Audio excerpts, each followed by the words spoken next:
I want to tell you the three things.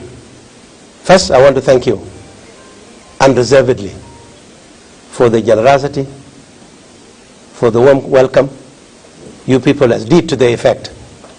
By the way, I am very honored and even feel honored and highly privileged to be among you here today. Your faces are quite familiar to me because I've worked with some of you, the leaders of this ministry.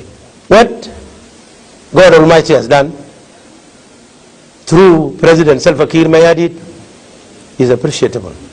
I can appreciate this because he has given the opportunity for me to work in this very beloved field of journalism, the communication. I know we human, we are a species like any other animals, but we are the better one because we have communication skills. We have to develop on communication. Because we communicate among ourselves in a language that is clear and succinct, it is making us different from all other animals. So as the Ministry of Communication and Postal Service, we are the eye of the government of the Republic of South Sudan, and we are the mouth at the same time. So what I want to tell you first is, all of you who are actually in the position of leadership, take it from me, I'm going to work with you because I'm a person who works in a team. I can always be a part of the team. I've never had an assumption to lead the team. I don't lead the team from front. I lead the team from the same line because you people are technical people. You have the ability why you are here. You are not here by coincidence. You are not here by chances. So you have something also to offer. If you have something to offer, my job here is only to take decisions that has been informed. I will not take a decision that has not been informed. So I will be consulting with you, and you people will be helping me on how to take a decision. That's one. The second thing is that I'm not a notorious person. I don't chase people away from their positions. I came here, okay, as a minister. That is, I am a political post holder appointed by a decree.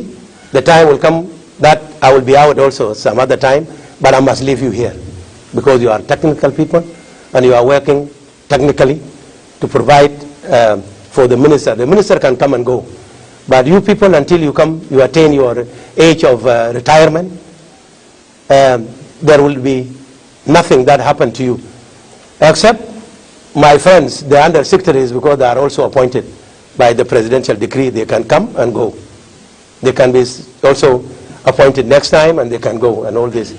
So if anything comes that will unseat you, that's not me.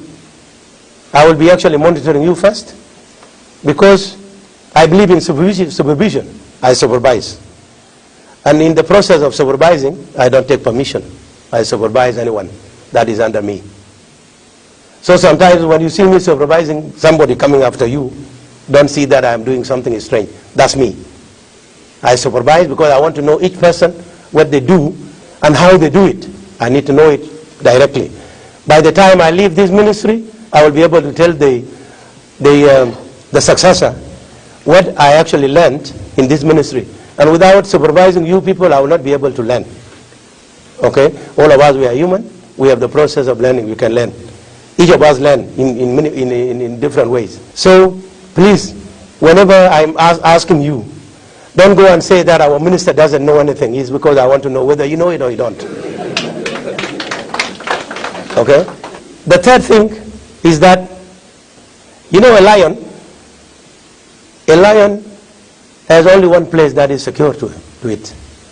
And that only place is dens.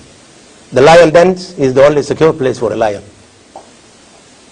To apply this, the Ministry of ICT is the den for the journalists, so they cannot be harassed.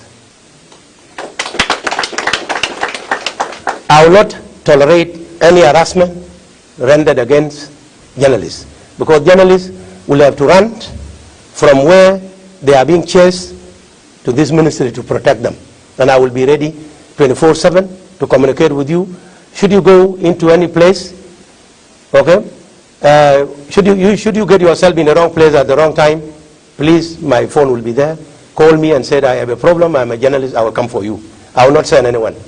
Because I want to make sure that we want to clean the image of this country by applying the law and the Constitution. And applying law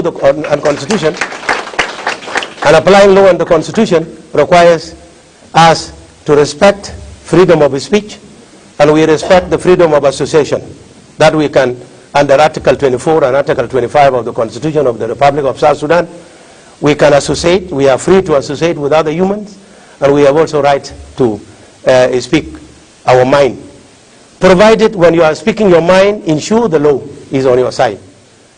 Well, all of you who actually know that I am a critical writer, don't take me wrong. I always be on the side of the law. Uncle Bona Malwal, the one to whom I got my inspiration, when I was in London, I used to go to him, and I've asked him about an incident that happened in 1965 where the staff of Bar al-Ghazal or the South Sudan were killed in a party. And the only newspaper that reported this was Vigilant newspaper that was edited by Uncle Bona Malwal. I actually dedicate this reception to Uncle Bona Malwal. The first Minister of Information, the first ever South Sudanese to hold the Ministry of Information of Sudan, of the then Sudan. When he reported this, I asked him, how did he do it? When the regime was a very terrible regime, the regime of Prime Minister Mohamed Ahmed Mahjoub, that was so merciless and could kill the South Sudanese at whim. I said, Uncle, how did you do this? Because I want to get inspired. Because I actually thought I must not be here only to flatter people. I also tell people where they've gone wrong. He said, I reported this with the knowledge that I was on the side of the law. A law can be violated, I can be killed, but I was on the side of the law. So, my son, if there is anything you wanted to say, make sure that the law sanctions it. Don't be illegal, or don't be on illegal side. You must be on the law. If you are on the law, let that person decide whether he kills you or what he does with you. That is why, in this country, I have never criticized the government. When people say I was criticizing government, I was criticizing individuals that were corrupt. And in the process of criticizing somebody who is corrupt, I don't care. Because I know the law is on my side. I mention your name if I know that I have a paper that indicates your corruption. I tell your name. Now it will be different. I will be only defending this government. I will be defending this government. Okay? If I'm defending, in the process of defending this government, I will be called a spin doctor. This is how the spokesperson are referred to, even in Europe. I will be doing that. But to journalists, I have given you free hand to talk. You talk about anything, provided you are on the side of the law. This is what I want to tell you as my advice. When you are writing in your Facebook page about what a minister, myself, has done wrong, you write it. Provided equip yourself with the evidence and facts. If you do it otherwise, I have a lawyer. A lawyer will seek a libel in the court of law, and if you are found guilty in the court of law, then let your family not blame me that it is me who have actually impinged on your right. You impinge on other people's rights, and everybody has a right to integrity. And my friend lawyer is here, Paul Delgum, is now a lawyer, a practicing lawyer. So you look at the law, because we have laws that are already out. I know sometimes there are media fraternities that are asked not to operate. I will not do it under my leadership unless they are inciting violence. If you are inciting violence, you are impinging on national security law, you are impinging on the policy, the government policy law, which is called public policy. You are impinging on individual rights by trying to tarnish their image to the maximum. The individual aggrieved will take care of his or her own self. This is the ministry. A ministry cannot do it for you. If you are the only person that the country takes, process to make sure his image is protected to the maximum. This is the president. The law give him the prerogative and give him the right to be protected. Okay. So in the process of doing communication, we will be communicating with the public, because if the government, if we are quiet, if we keep quiet, the government is quiet, and the public are not informed about how the government is operating. I want to end my remark by saying I am actually grateful to be with you here. We will be having a meeting. I'm working for South Sudan. I want to tell you that this is what I want to tell you as a last remark, that whenever you see me doing anything, it's simply because that person is qualified, because the people of Old South are also South Sudanese. I will not make the ministry to be a community or a local one. It must conform to the laws of South Sudan. If there is any position that is vacant, I will call people of South Sudan to compete on it. I will not give it from the back door, because the only thing that I protect to the last is my dignity and my integrity. And I want you people also to protect your dignities and your integrities.